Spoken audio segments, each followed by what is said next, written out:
We present Lucille Ball in My Favorite Husband, based on the delightful stories of Isabel Scott Rorick's gay, sophisticated Mr. and Mrs. Cougat, starring Miss Ball with Richard Denning.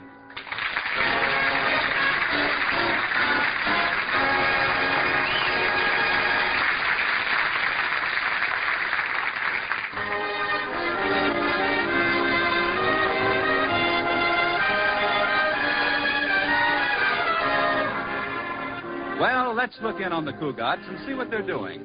It's morning, and George Cougat is seated alone at the breakfast table. Liz is helping Katie, the maid, in the kitchen by fixing the toast. Liz, is the toast ready yet? Oh, just a minute, dear. Now it's ready. Liz, what was that noise I heard? Nothing. Oh, how do you want it scraped, dear? Light, medium, or charcoal broiled? Oh, it doesn't matter. Well, if you hadn't heard me, you'd never know the difference. Here you are. Liz, you scraped it too hard. It's back to bread again. Well, I can't help it. It's a toaster's fault. If you'd fix half the things around here. Now, wait a minute. I did fix the toaster. I tightened the spring yesterday so the toast would pop up better. Oh, you did that. Well, you made the spring too tight. And you better apologize to Katie. What for? She fell into the sink running back to catch a high fly. Yes. And if it ever learns to throw a curve, we're really in trouble. Well, it's a perfectly good toaster. I'll try to fix it. You'll try to fix it, yeah. Well, what do? Buy a new one? Either that or get Katie a fielder's mitt. Oh, George, let's not fight so early in the morning. No. All right. We'll wait a while. You're so cute. Give me a kiss. Somehow I feel this is going to end up in a new toaster.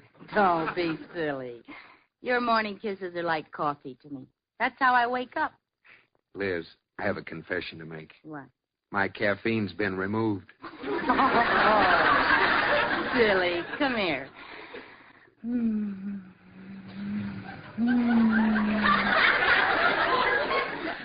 Sanka. Oh, you're welcome.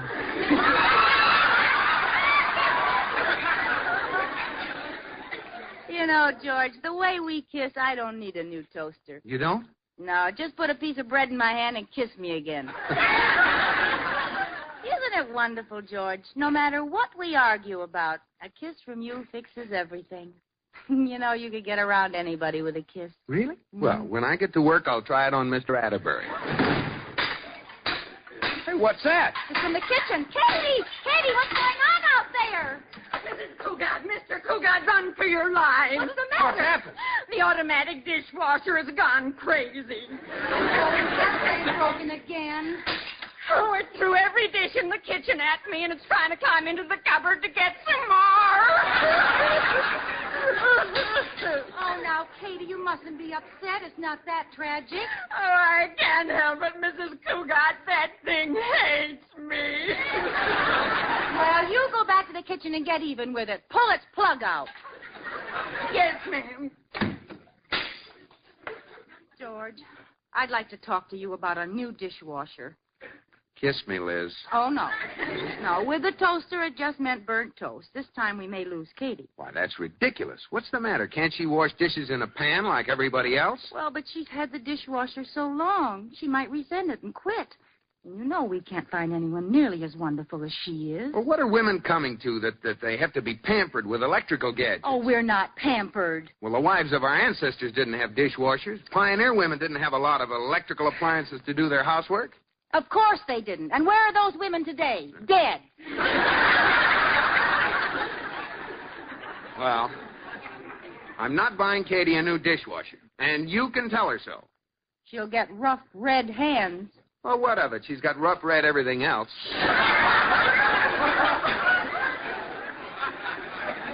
Well, I'll tell you the truth, George. I wasn't thinking Katie. I was thinking of someone else. Uh-huh. Well, come clean. Whom were you thinking of? Oh, you're so grammatical. Well, I can't help it. That's correct. Whom were you thinking of? Hume. Me? I mean me? What are you talking about? Well, if we don't have a dishwasher and it's Katie's night off, I'll be washing the dishes. I thought so. Oh, I don't care for myself. But when you come home and you greet me, and you kiss my hand, Yes. you'll get dishpan lips. Liz, you're breaking my little heart. But I'm not buying Katie a new dishwasher, and you can tell her so. She's liable to get mad. So? You tell her, George. No, Liz, you tell her. What's the matter? Are you afraid? Me? Afraid? Oh, that makes me laugh. Well, when you stop laughing, you tell her. Well, Liz, it's just that I don't want you to be a slave in your own house. Oh. You have to be the boss around here. Let her know who gives the orders. Do you understand? Yes, you're afraid of her. No, she means nothing to me. I just want you to learn a lesson. All right, I'll tell her. I'm not afraid. I'll get her in here and I'll say to her, Katie? Did someone call me?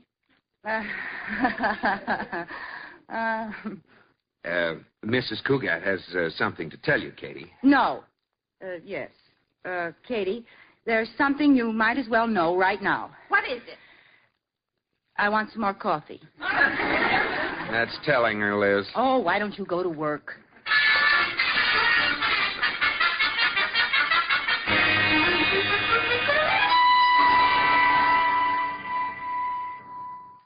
Katie, could I talk to you a minute, please? Just a second, Mrs. Cougat, till I get through washing these dishes by hand. Oh, don't worry, Katie.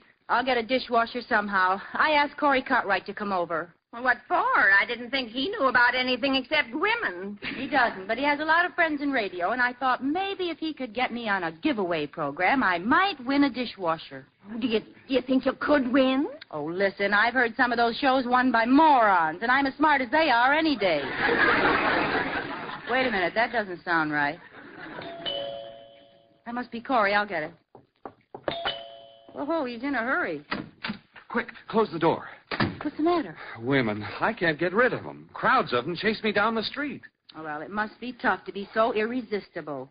Hey, what's this dragging along in back of you? Oh, that's nothing. Let me see. Why, Corey Cartwright, a bottle of taboo on a string.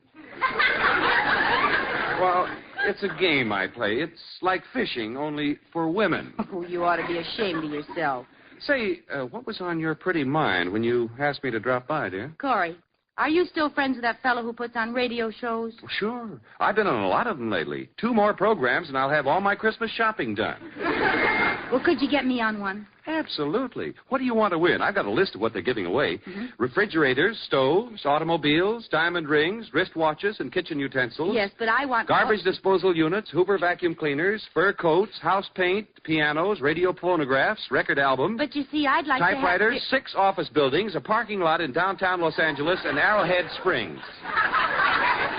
Let me off at electric dishwashers, please. Oh, it's a cinch. There's a program that gives away a dishwasher each week. It's called His and Hers. Corey, you've got to get me on. Oh, there's nothing to it. Give me the phone there. Hello? That you, Smiley? This is Corey Cartwright. How are you old son of a gun? Yeah. Say, a couple of friends of mine would like to get on His and Hers. Couple? Yeah, that's right. He's a banker. Oh, good. The name is George Cougat. Hey, wait a minute. Oh, swell. Goodbye, Smiley. Oh, Corey, wait. Well, Liz, you're all set. Corey, does George have to go on the show, too? Sure. Husband and wife teams compete together. That's what makes it fun. Oh, I don't know how George is going to take this. He doesn't know about it? No. Oh, you'll die. That's what I'm afraid of. Well, listen, Liz, you're not on till next week. Now, have George listen to the show. It's on tonight. And see if you can talk him into it. Remember the name, His and Hers. All right, I'll keep his ears glued to the radio if I have to use Scotch tape.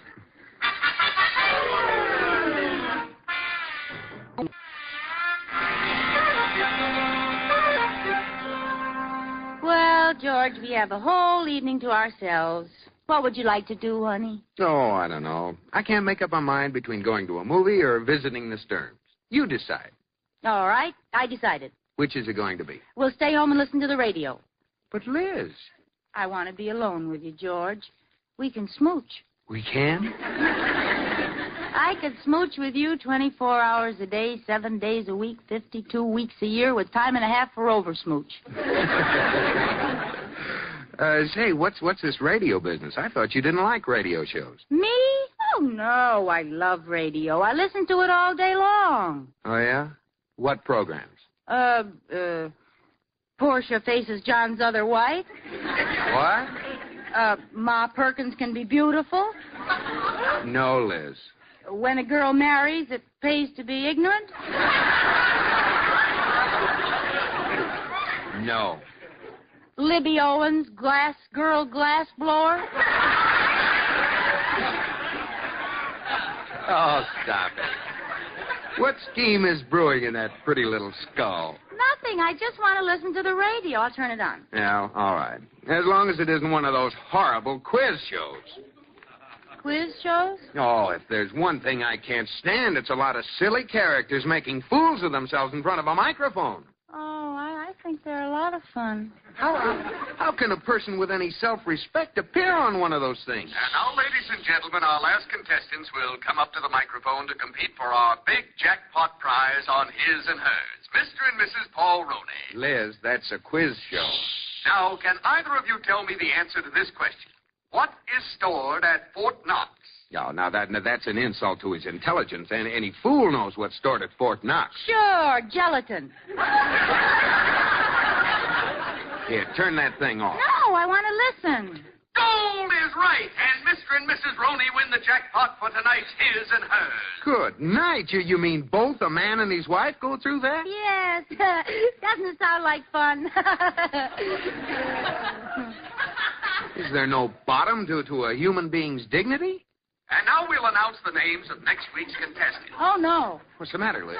You're right. It's silly. Turn it off. Mr. and Mrs. Tom Lefevre. No, I want to see who the suckers will be next week. Dr. and Mrs. Charles Van Tassel. And what other half-wits? Mr. and Mrs. George Cougat. Liz. Well, let's go to a movie. Liz, sit down. I don't like the look in your eye, George. I can explain everything honestly. Go ahead. Put the lamp down, and I will. I'm just holding it so you won't knock it down. Now stop shaking. All right. I wanted a dishwasher, and Corey knew the master of ceremonies, and he fixed it up for us. That's all. My pal. Well, maybe he can find a job for me when Mr. Atterbury at the bank hears about this. Oh, he'll love having his vice president on a quiz show. Oh, I'll get it. Hello? Hello, George. How's the quiz kid? Oh. Hello, Harry. Just heard him say your name on the radio, George. Congratulations. Look, Harry.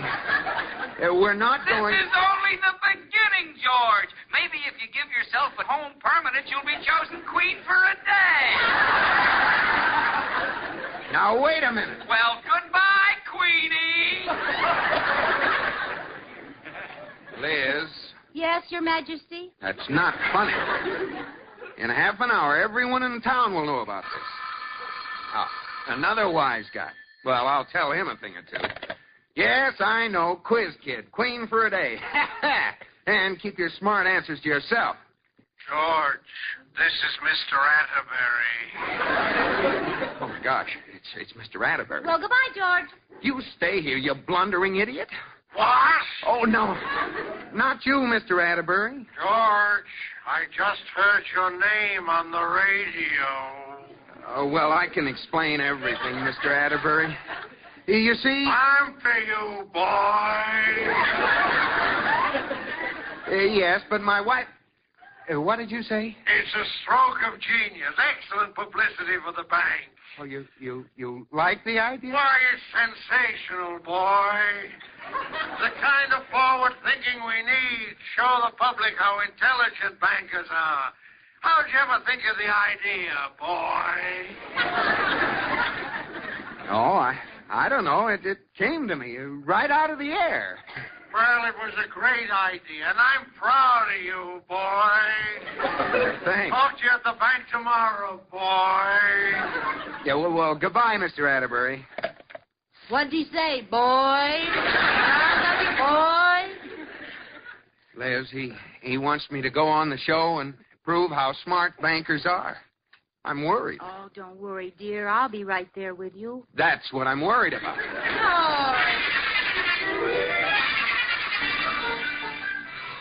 Oh.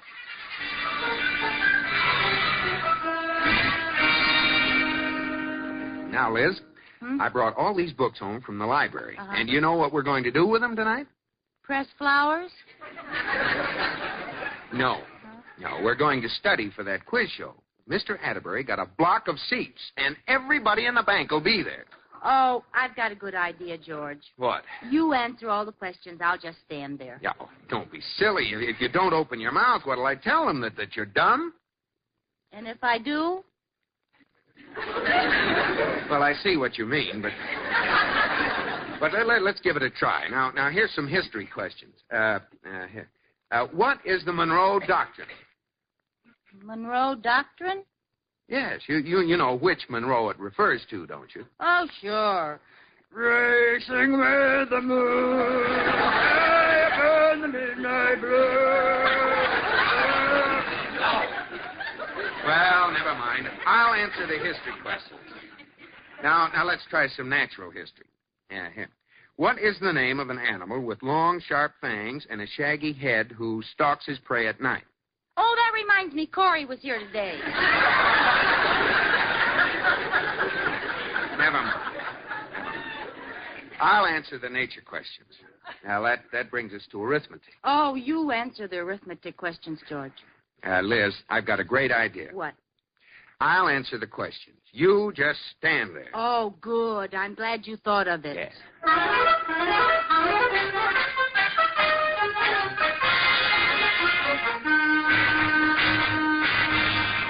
Hi, Liz, dear. Hello, Corey. Well, tonight's the big night, Yes, and Corey, I'm just frantic. I don't know why I ever got into this. I'll disgrace George for life. Oh.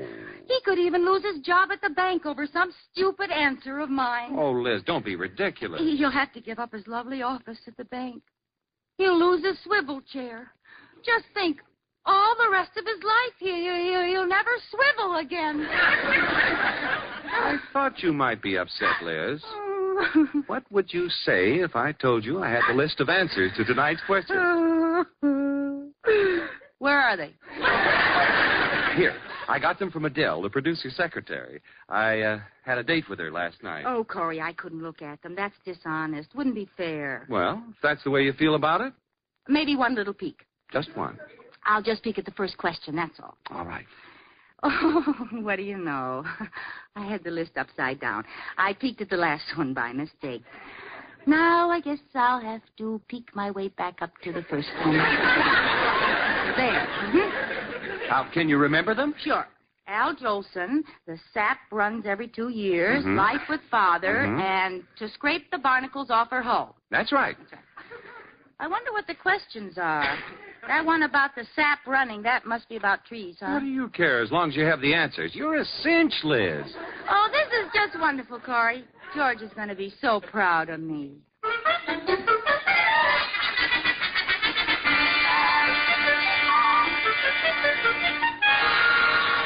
Oh, Katie, I'm so excited about the show. I don't know what I'm doing. Hey, take one look at me before I go. Is my slip showing? Yes, How much? all of it. You forgot to put your dress on. Oh, my goodness. Here, help me with it, Katie. All right. All ready, honey? In just a minute. Al Jolson, the sap runs every 2 years. Life with Father, To Scrape the Barnacles Off Her Hull. What?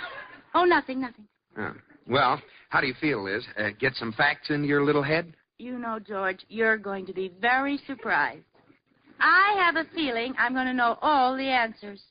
Well, now, don't do anything silly, I Liz. won't. Let me take the first crack at the answers. Oh, don't worry, George. I won't do anything except make you very proud of me.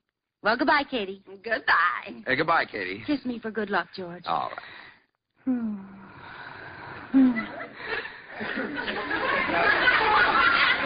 Well, I don't know about that show, his and hers, but there's nothing wrong with yours and mine. Come on, Crazy. Let's get this over with.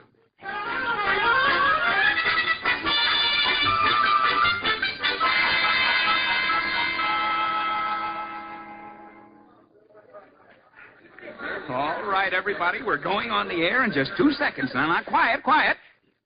Presenting that sensational new quiz show, His and Hers. Yes, it's time once again to play that lovable, laughable radio game, His and Hers. And here's your master of ceremonies, Smiley Stembottom. Good evening, everybody. This is old Smiley Stembottom. Here we go with another session of His and Hers. We have with us tonight 3 man and wife teams. Dr. and Mrs. Charles Van Tassel, Mr. Tom Lefevre, attorney, and Mrs. Lefevre, and Mr. and Mrs. George Cougar. Yay, George! Go get 'em, boy!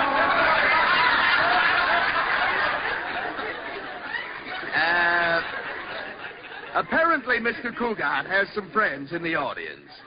Now, while our contestants are waiting in a room off stage, I'd like to announce that because we have such an intelligent group, a doctor, a lawyer, and a banker, we have thrown out the easy questions we were going to use and have substituted harder ones. Now, coming onto the stage are our first contestants. You must be Dr. Van Tassel. That's right, and this is my wife.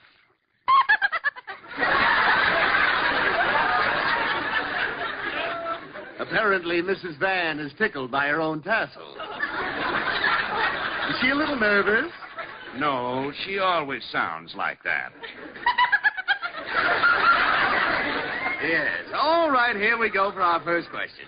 Now, you only have one answer between you, so think carefully.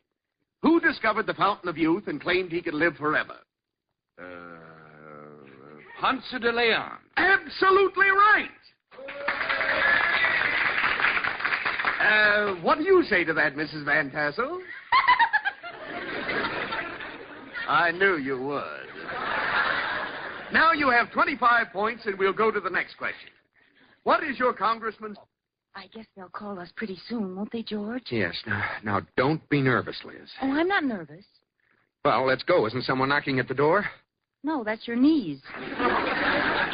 All right, so I'm nervous.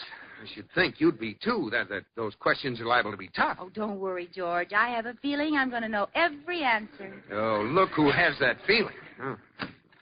Mr. and Mrs. Cougat, we're ready for you. Oh, here we go. Come on, George. And here they come, our third contestants, Mr. and Mrs. Cougar. You tell 'em, George!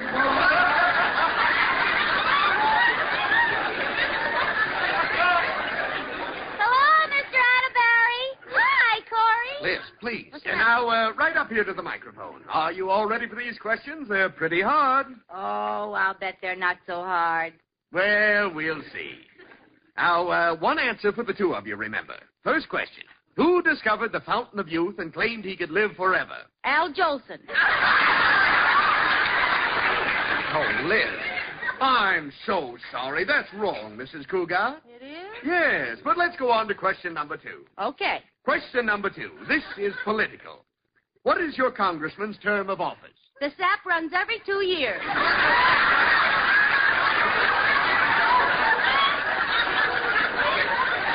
I'm so sorry. Liz, have you gone crazy?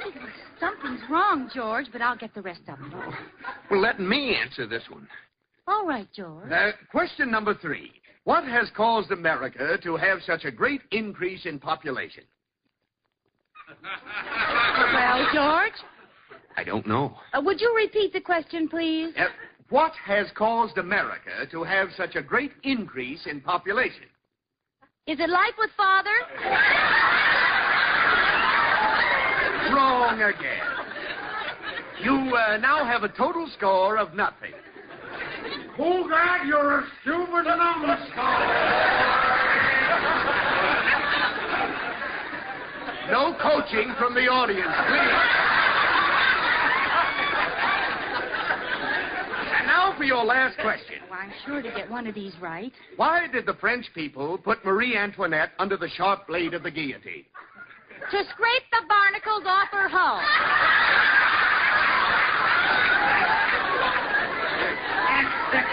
Mr. and Mrs. Cougar, you are the first husband and wife team ever to miss all 4 questions. Congratulations. Oh, thank you. Oh, Liz. And now all the contestants will stand by for our jackpot question.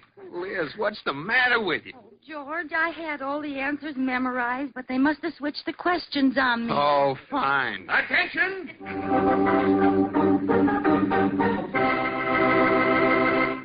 Before the jackpot question, here are the standings of our contestants. The Van Tassels have 75 points. The Lefevres have 50 points. And the Cougats have Now, since our jackpot question counts 100, whoever gets it right will win our giant prize, an electric dishwasher. We've still got a chance, George. Yeah. And tonight we're adding a special prize to go with the dishwasher. 300 dirty dishes. Now, here's the jackpot question. At the last session of the Big Four foreign ministers in Paris, when Russia and the United States were in disagreement, what did Andrei Vyshinsky say to Secretary of State Marshall? Oh, come, someone must know it. What did Andrei Vyshinsky say to Secretary of State Marshall? I give up, George. Let's go home. You're right! That is what Vyshinsky said to Marshall. I give up, George. Let's go home. And the Cougars win the electric dishwasher. And a girl lives Well, how do you like that? I didn't even know I could speak Russian. Vyshinsky, you're wonderful. Come on, everybody. The borscht is on me.